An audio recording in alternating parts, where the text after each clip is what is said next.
Fala galera, meu nome é Felipe Elia e um dos meus objetivos com esse canal aqui é desmistificar esses assuntos que às vezes as pessoas falam que são super complicados e na verdade são bem simples. O assunto de hoje é a API REST do WordPress, que é um negócio bem bacana, então se você nunca mexeu com a API ou tem medo de mexer com a API, fica no vídeo até o final que eu tenho certeza que quando terminar você vai querer pegar um projetinho para brincar com isso daí. Galera, eu esqueci de dizer, mas tem um texto no blog com os códigos, o link está na descrição. Nesse vídeo a gente até vai falar sobre conceitos, nomes, enfim, esse tipo de coisa. Mas antes da gente começar, eu quero te mostrar que isso é realmente um negócio simples. A partir do WordPress 4.7, quando você instala o WordPress, você não precisa instalar plugin, mexer em configuração, nada disso. Você instalou o WordPress, tem um endereço que você acessa, que você pode ver, por exemplo, a lista completa de todos os posts do teu blog. Esse endereço, se você estiver usando o localhost, por exemplo, vai estar disponível em localhost ponto de interrogação, restroot igual a wp/v2/posts. Quando você acessar esse endereço, você vai ver uma maçaroca de código, que na verdade é um JSON, com todos os posts do teu blog, ou pelo menos os 10, dependendo da quantidade de posts que você tem. E é isso. Aí você já está usando a API REST do WordPress. Se você acessar a aba Network das ferramentas de desenvolvimento do Chrome, você vai ver esse JSON formatado. Então você vai ver a quantidade de atributos que você recebe nessa resposta e que você pode usar para montar um array, ou uma lista, ou uma coisa assim. Se você está usando URLs amigáveis, você pode substituir esse parâmetro restroot aí na URL por wp-json. O endereço fica desse jeito, localhost/wp-json/wp/v2/post. Você pode alterar esse resultado botando mais parâmetros na URL e aí recebendo posts de uma determinada categoria, por exemplo, mudando de posts para pages para ver as páginas, pode também interagir com os usuários, mas é basicamente isso. O que está acontecendo quando você acessa esse endereço? Você está dizendo para o seu navegador fazer uma requisição através do protocolo HTTP usando o método GET para ver qual é a resposta. A gente usa esse mecanismo o tempo inteiro, porque a internet é baseada nisso. E aí eu sei que vai ter gente que dizer, mas não é internet. Eu sei, aí é o World Wide Web, o www, que a internet é a rede das coisas, mas vocês entenderam, né? Então, toda vez que a gente precisar interagir com a API REST, é só usar o protocolo HTTP, usando um método, que a gente também chama de verbo, para interagir, aí mandar dados e receber dados. As APIs REST se baseiam numa comunicação cliente-servidor. Então, tem dois grandes cenários. Ou você é o cliente, ou você é o servidor. Quando você é o cliente e está consumindo essa API REST do WordPress, você pode usar qualquer linguagem. Aqui a gente tem a API REST do WordPress, externa, né? E aqui a gente pode ter qualquer coisa. JavaScript, Python, Java. A gente aqui no post está usando o WordPress, mas podia estar usando outra coisa qualquer. Como a gente está usando o WordPress com cliente aqui também, tem três grandes funções que a gente pode usar. WP Remote Get, WP Remote Post e WP Remote Request. Sabe quando você vai montar um HTML de um formulário e você bota o method igual a get ou igual a post? Esse get e post é o verbo ou o método que o navegador vai usar quando o usuário submeter aquele formulário. É exatamente os mesmos verbos que a gente usa quando interage com a API REST do WordPress ou qualquer outra API REST. Então, se você vai fazer uma requisição GET, é mais fácil usar WP Remote GET. Se você vai usar POST, WP Remote POST. Mas também existem outros verbos, outros métodos que você pode usar, tipo put, patch, delete, options. Então, para esses outros tipos, você pode usar WP Remote Request. Então, vamos supor o seguinte. Você tem um site WordPress e vai consumir a API REST de um outro site WordPress. Vai exibir a lista dos posts desse outro site. Então, você vai usar WP Remote Get, o endereço completo lá da API, e essa resposta você vai tratar e exibir aí conforme você precisar. Esse é o primeiro caso onde você é o cliente, e dentro desse caso que você é o cliente, você está só consumindo. Existe um outro caso em que você é o cliente e você precisa mandar coisas. Esse passo em que você precisa mandar coisas é um pouco mais complicado, porque o WordPress que está recebendo essa informação precisa ter certeza que essa informação vem de alguém que pode gravar coisas no banco de dados. Então, por exemplo, eu quero usar a API REST do WordPress para gravar um post lá. Então o WordPress precisa saber que eu sou um usuário que pode guardar um post. E aí vamos conversar um pouquinho sobre esse processo de autenticação. Nativamente o WordPress só trata essa autenticação por cookie. Então você precisa que o usuário esteja logado no site e se comunicando com essa API através de client-side. Por que tem que ser client-side? Porque a máquina do usuário vai estar com esse cookie lá para poder guardar ou não. Se você precisa fazer isso server-side, né, através de uma outra linguagem, PHP, Java, enfim, outra coisa, você vai precisar de um outro método. A documentação indica alguns plugins para isso. Existe um super simples, que é o Basic Auth, só que esse plugin você só pode usar em cima de HTTPS e ele é recomendável só para casos de testes e desenvolvimento. Por quê? Porque esse plugin ele manda ao usuário e senha toda a requisição. Então isso acaba gerando uma vulnerabilidade aí. Se você não tiver no HTTPS, não use de jeito nenhum. Se você estiver usando HTTPS, isso vai encriptografado para o servidor. Mas mesmo assim, isso está indo e voltando toda hora. Ele é bem facinho de configurar e para usar é só você mandar um cabeçalho na requisição, mandando, né, usuário e senha. Mandar um cabeçalho na requisição parece uma coisa de outro mundo, mas quando você usa WP Remote Post, isso é só um array. Então tem um parâmetro lá, cabeçalho. Aí você manda um array com usuário e senha, e o corpo, né, que vai ser os dados do post que você vai gravar lá, por exemplo, é o body com os dados certinho. Eu falei do Basic Auth, mas para casos mais reais eu recomendo que você use o JWT, que vai gerar um token, e aí você manda o usuário e senha uma vez, ele retorna um token, e aí a partir dali você sempre manda só esse token. Ele é um pouquinho mais chato de configurar, mas no post tem um link para um outro blog com um passo a passo bem rapidinho, então vale a pena se aprofundar nisso aí. Se você está começando agora, usa o Basic Auth em cima de HTTPS e vai evoluindo a partir daí. No outro grande cenário é quando você, ao invés de ser o cliente, você é o próprio servidor. A boa notícia é que o WordPress ele nativamente tem muita funcionalidade, então se você precisa de uma lista de posts de determinada categoria, de determinadas tags, lista de usuário, lista de página, isso tudo já vem no WordPress, então você não precisa criar. Agora, se você está criando uma funcionalidade completamente nova, aí você talvez tenha que criar um endpoint, uma rota nova. A gente vai falar sobre esses conceitos daqui a pouquinho. Isso é bem simples de fazer, você só precisa pendurar uma função na action REST API init e dentro dessa função chamar a função do WordPress register REST root. E aí lá você vai passar o namespace, o REST, e vai dizer para o WordPress qual é o callable que você vai usar para manipular essa resposta aí. Namespace e root eu vou explicar daqui a pouquinho.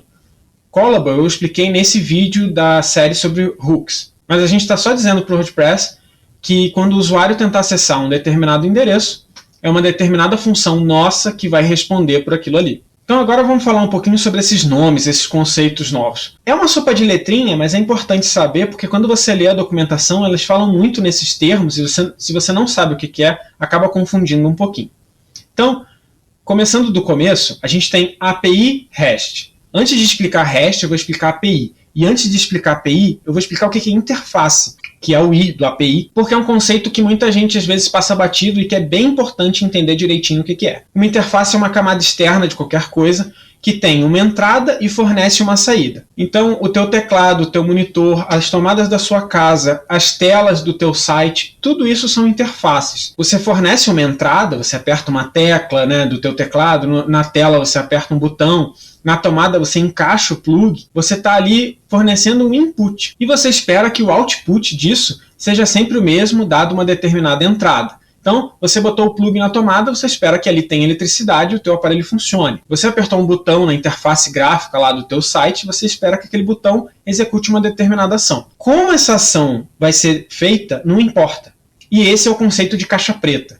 Então, uma caixa preta, ela recebe uma entrada e fornece uma saída. A parte de fora da caixa preta é essa interface. E aí a gente vai para a API. O que é a API? Application Programming Interface. Interface de programação da aplicação. No nosso caso, a aplicação é o próprio site WordPress. E aí ele fornece uma interface de programação para esse site. Toda vez que você chama, por exemplo, o WP Insert Post, não interessa o jeito que o WordPress vai gravar esse post no banco. O que interessa é que, dado um input, aquele output vai dar certo. Se você passar os parâmetros certos para a função, você espera que o post seja gravado e que ele te retorne os dados dessa gravação. Então, você está usando a interface, essa camada de fora do WordPress, e pouco importa o que está acontecendo lá dentro. Essa interface de programação é a API. E o que é REST, então? REST é Representational State Transfer.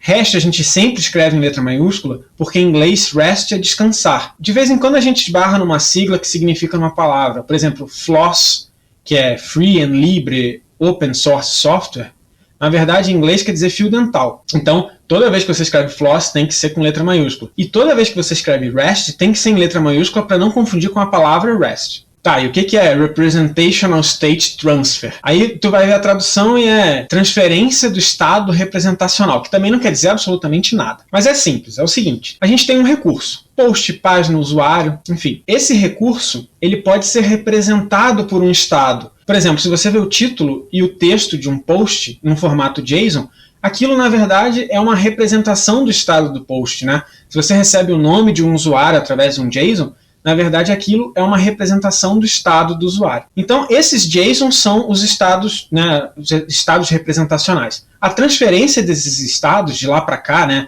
você mandando ou recebendo, é o REST, né? É o Representational State Transfer. Então, REST é isso aí. É essa transferência desses estados. E aí vocês vão ver em muitos lugares a palavra RESTful. No inglês a gente tem esse sufixo full, que não é o full de cheio, de completo, que tem 2 L's, né? O sufixo tem um L só. E aí você vai ver esse sufixo em palavras como peaceful, helpful, careful. Esse sufixo, na verdade, ele indica a qualidade de alguma coisa. Existe peace, que é a paz, e peaceful, que é um ambiente onde tem paz, ou alguma coisa que dá paz. Help é ajuda. Helpful é aquilo que ajuda. Mais ou menos o sufixo full funciona como o nosso sufixo oso, né, de doloroso ou cuidadoso. Então RESTful é aquilo que implementa essa arquitetura REST que a gente está conversando aqui. É mais ou menos como design e designer. Design é o assunto e o designer é o cara que trabalha com aquilo. Só lembre de nunca usar RESTful com 2 L's. E aí quando você vai desenvolver para API REST, existem alguns termos que você vai ver e vai ficar, pô, mas o que é isso aqui, né? Eu separei 4 deles, que talvez sejam os mais importantes, que estão lá no texto, mas se vocês tiverem dúvida de mais algum, me falem nos comentários do vídeo ou no comentário do texto lá, que talvez a gente faça uma segunda parte disso aqui, eu não sei. O primeiro deles é namespace. Esse WP-V2 é o namespace do próprio WordPress. O WooCommerce, quando você instala, ele habilita uma API REST para produtos, pedidos e tal, e o namespace que ele usa é WC/V3. Você, quando for criar alguma coisa, provavelmente vai usar cliente/V1, nome do cliente/V1, ou plugin/V1, enfim. E esse V1 vai mudando conforme as versões do teu plugin ou da tua funcionalidade. O namespace é o primeiro parâmetro que você vai usar quando chamar a register REST route. E aí a gente vai falar de 2 palavras ao mesmo tempo, routes e endpoints. Routes, ou rota, é a string que faz parte da URL, né, ali logo depois do namespace. Então quando você chama wp/v2/posts, a rota ali é posts, ou o conjunto inteiro, né, wp-v2 posts. Essa rota, ou essa route, dependendo do método ou do verbo que você usa para chamar, ela vai acionar um endpoint diferente. Essa route aí, posts/o ID qualquer, ela está associada a 3 endpoints diferentes, dependendo do método que você chama. Se você chamar get, ela vai acionar um endpoint que vai te listar esse post, né? Vai te apresentar um estado representacional aí desse post. Se você usar o método post ou o método put, por exemplo, você vai atualizar um post. E se você usar o método delete, você vai excluir esse post. É a mesma rota, com endpoints diferentes, variando de acordo com o método que você chama. E por último, a gente vai falar sobre esquema ou esquema. Isso é bem legal, porque um esquema te fornece os dados que você vai receber como resposta. Então, por exemplo, eu vou consultar um post. O que vem no post? E aí o esquema te mostra o que vem, qual é o formato, enfim, esse tipo de coisa. Para você conhecer o esquema, você precisa fazer uma requisição usando o método options. E aí, lá no começo eu te falei para usar o navegador, mas o navegador é muito bom quando você precisa fazer a requisição do método get ou do método post usando um formulário. Se você precisar fazer uma requisição nesses formatos aí mais diferentinhos, né, nesses métodos mais incomuns, você pode usar um programa chamado Postman, que está disponível para Windows, Linux e Mac também, onde você pode montar a requisição do jeito que você quiser. E pelo Postman você pode tanto alterar o método, como o cabeçalho, como o corpo. E aí, se você fizer uma requisição usando esse método options, você vai ver que o JSON que vem, na verdade, vem explicando como usar a API. É bem interessante, é útil para quem está usando a API, né, quem vai integrar com a API, mas também é ótimo para quem está desenvolvendo coisas automatizadas. Então, tem um robozinho que descobre, enfim, esse tipo de coisa. Ele espera esse formato de esquema que já é implementado no WordPress. Galera, eu espero que vocês tenham gostado. Se você curtiu o vídeo, não esquece de dar um joinha aqui embaixo. Se você trabalha ou curte o WordPress, não esquece de se inscrever no canal e ativar o sininho para receber as notificações.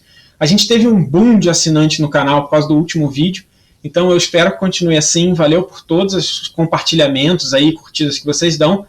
E qualquer coisa, só deixa nos comentários que a gente vai conversando, beleza? Até a próxima semana. Tchau!